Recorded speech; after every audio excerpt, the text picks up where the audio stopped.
साथियों, आप महान होता हो, हमें किसी नेता की कोई मेहरबानी नहीं चाहिए। अगर किसी को चाहिए और कोई नेता अपने आप को फन्ने का समझता है कि ये मेरे गुलाम है, ये किसान किसी का गुलाम नहीं है। यहाँ बड़े बड़े नेता और बड़े बड़े नेता चले गए। मैंने अपने जेब से पैसे लगाए, 1 लाख रुपए, फोटो छपाई, एक भी नेता इसमें जो फोटो बड़ी पगड़ी वाले है एक भी नहीं आया। हमने इनकी फोटो लगाई, एक भी नेता नहीं आया और वहां फोटो खिंचाते हैं। मैं आज कसम खाता हूं, आज के बाद इन नेताओं की कभी फोटो नहीं लगाऊंगा और इनकी धज्जियां फाड़ दूंगा। किसान की लड़ाई लड़ूंगा, जिसको साथ देना है मेरे को देना, आमने सामने लड़ूंगा। और जो कांग्रेस की बात करते हैं 12 तारीख को वो पप्पू आ रहा है, उससे जवाब मांगूंगा, पुलिस के सामने लड़ूंगा। सीआईडी के भाई हैं तो सुन लेना, पप्पू यहां पर राजनीति नहीं होने देंगे। तेरी मां के अगर पैदा हुआ है तो इस्तीफा देकर आ, तेरा सम्मान करेंगे। 12 तारीख को जाऊंगा, मैं अकेला ही जाऊं। अगर किसानों पर 3-4 मुद्दे हैं, हमारे नरेश गोदारा ने टोल के ऊपर आंदोलन किया, इस सरकार ने उस पर मुकदमा दर्ज कर दिया। सावरमल ढाका यहां बैठा है, उस पर मुकदमा दर्ज कर दिया। हमारे यहां पर भारतमाला प्रोजेक्ट है, भारतमाला प्रोजेक्ट को धक्के से हमारे बनाया जा रहा है। और जब किसान अड़ते हैं तो किसानों पर मुकदमा दर्ज किया जाता है इसी सरकार द्वारा। और हमारे रतनगढ़ से लेकर सालासर और लोसल एक स्टेट हाईवे निकाला जा रहा है और उस स्टेट हाईवे पर कल पुलिस ने किसानों पर लाठीचार्ज किया। इसके बाद मैं सागासर गांव जाऊंगा और वहां भी चैलेंज करूंगा कि मुख्यमंत्री, अरे राहुल गांधी, तू ड्रामे मत कर। अगर तू किसान का हितैषी है तो हमारे मुकदमे वापिस ले।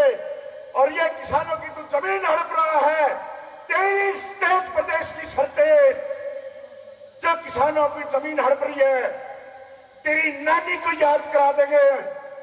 परसों 12 तारीख को घुसुआ, काला झंडा लेकर घुसुआ, सिर पर कफन बांध के घुसुआ। किसी में दम है तो रोक के दिखा दे, कोई कांग्रेसी भी रोक के दिखा दे। मैं ना तो बीजेपी का हूं, ना मैं कांग्रेस का हूं। जयवीर गोदारा इस मरु प्रदेश के लिए पैदा हुआ था और उसके लिए संघर्ष करते हुए अपनी जान देने की इच्छा रखता हूं। इसलिए साथियों, आज आप आए हो, आज से तय कर लें।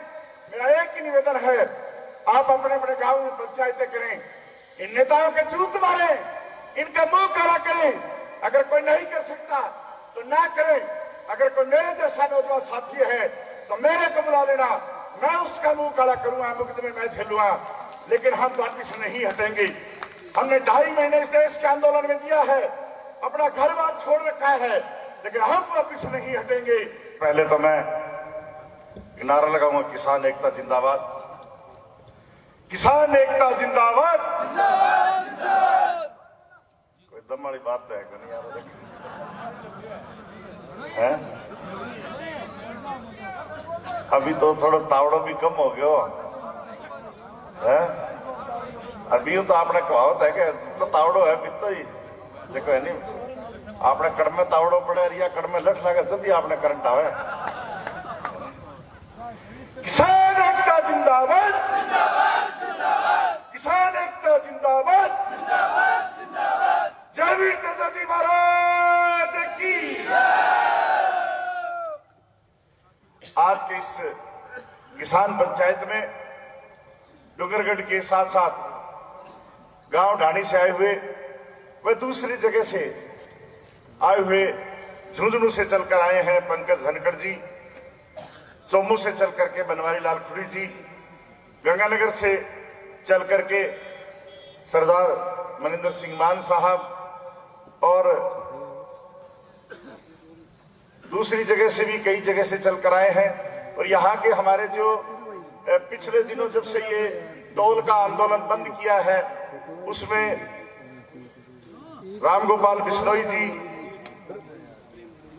रामनिवास कुकड़ा जी, डॉक्टर विवेक माछरा जी, सारस्वत जी, जो महिपाल सारस्वत जी हैं, और इस आंदोलन में पहले दिन से ही हमारे साथ देने वाले जो हनुमान जी वाली पार्टी है, उनके प्रवक्ता, राष्ट्रीय प्रवक्ता हैं महिपाल मैला जी और मांडिया जी, और भी दूसरे हमारे सब साथी जो हैं, वो इस सम्मेलन में आज इसलिए आए हैं क्योंकि हम पहले दिन से ही 12 अक्टूबर को हमने ये तय किया था कि राजस्थान की जनता भी पीछे नहीं रहेगी।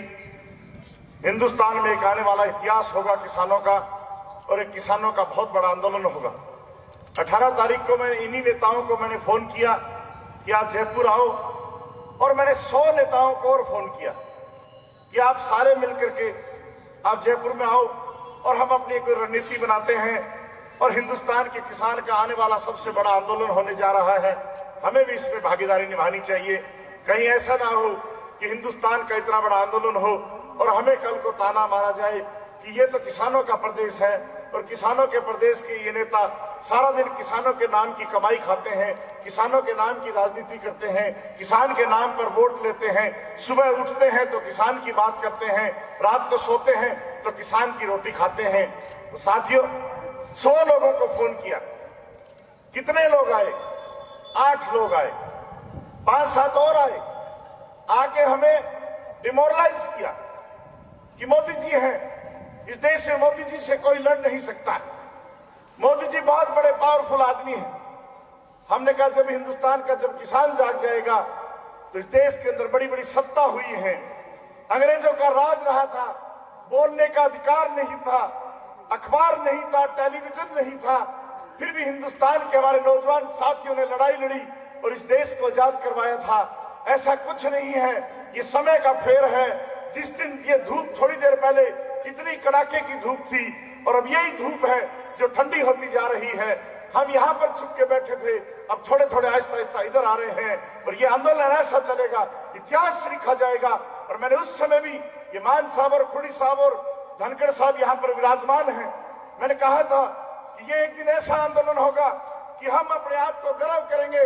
जिस प्रकार आज कोई हमारा दादा परदादा अगर आजादी की लड़ाई में शामिल हुआ था तो हम गर्व से कहते हैं कि हम उस खानदान के हैं। मेरे दादा जो अंग्रेजों के साथ लड़ती हुई जेल में गया था, मेरा नाना उस समय उस आंदोलन में शामिल था, मेरा परदादा उसमें मेरा आंदोलन शामिल था।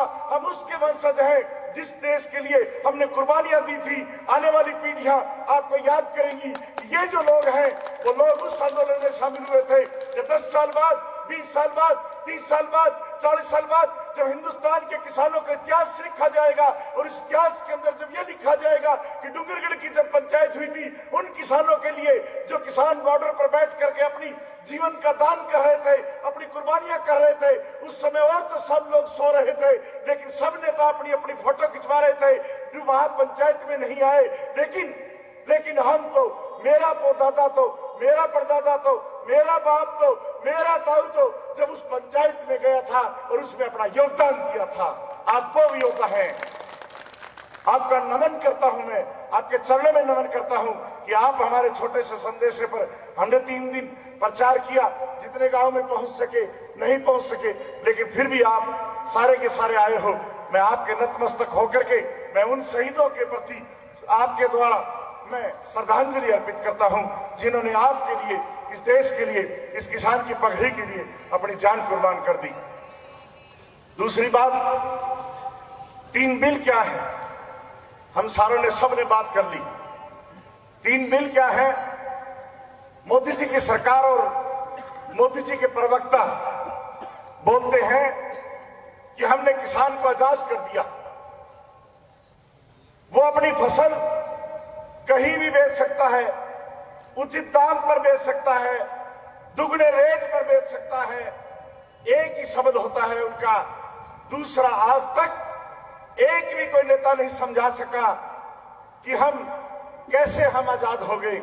वो कहते हैं आड़ती को आपके बीच में से हटा दिया, आप फसल अपनी जयपुर बेच सकते हो, यहां पर मेरे सारे साथ किसान बैठे हैं, एक भी आदमी मेरे को ये बता दे कि 25 कुंटल मूंगफली कोई आदमी जयपुर जाकर के बेच के आ सकता है क्या?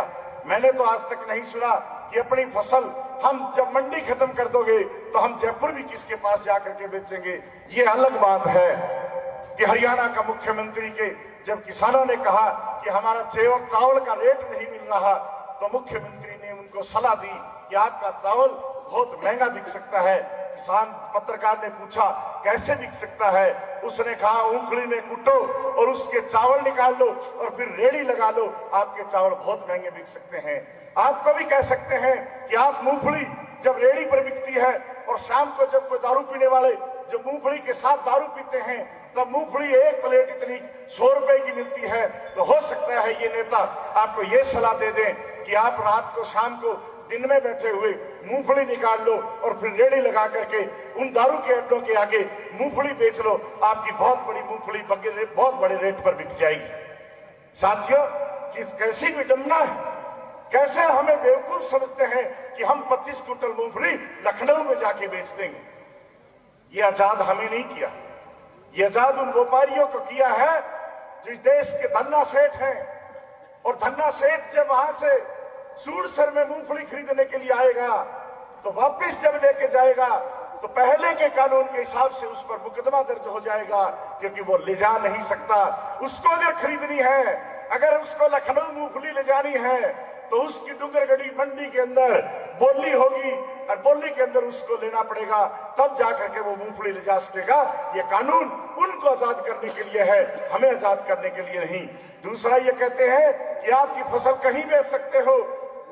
हरियाणा का मुख्यमंत्री भारतीय जनता पार्टी की सरकार का ही मुख्यमंत्री कहता है, उसका ट्वीट पढ़ लीजिए, उसकी प्रेस कॉन्फ्रेंस देख लीजिए।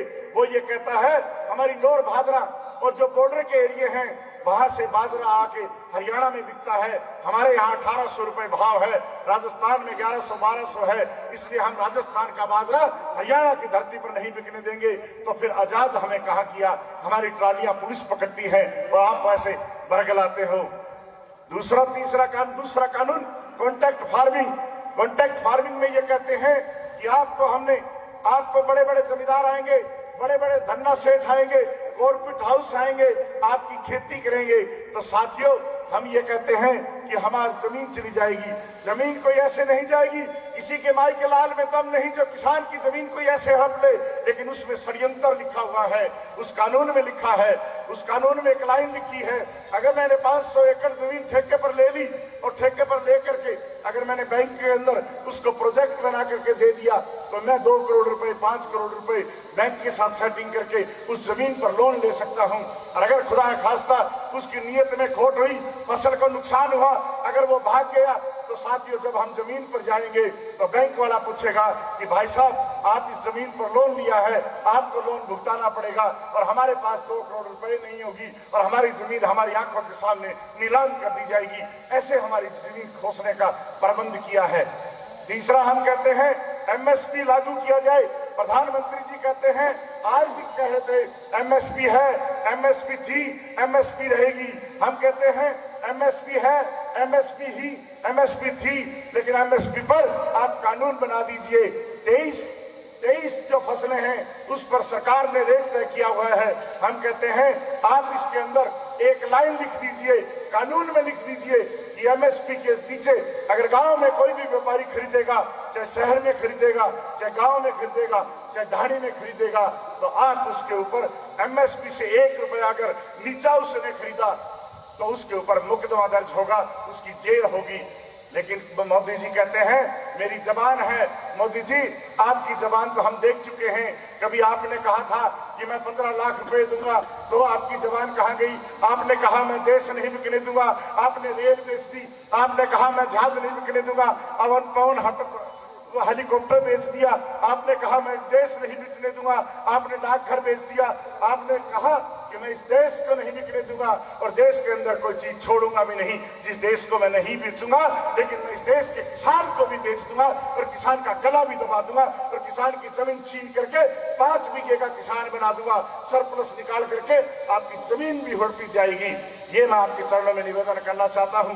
आपका ज्यादा समय ना लेते हुए क्योंकि आज की हमने किसान पंचायत इसलिए बुलाई थी कि मैं जब जयपुर के अंदर जब मैं वहां पर बैठ करके बॉर्डर पर बैठते थे तो किसान वहां की बात करते थे और कहते थे क्या बीकानेर जिले में भी हमारी चर्चा है, हमारे बात करते हैं, क्या किसान हमारी सपोर्ट में है या किसान हमारा समर्थन करते हैं। तो हमने ये निर्णय लिया कि डूंगरगढ़ की धरती इसलिए चुनाव किया कि बीकानेर के जिलों के अंदर जब भी कोई आंदोलन हुआ है तो बीकानेर का आंदोलन इस डूंगरगढ़ से शुरुआत हुई है। और मैं आपको इसलिए निमंत्रण, हमें 2-3 दिन का समय मिला और 3 दिन में हम जितने जगह जा सके आपके चरणों में निवेदन किया।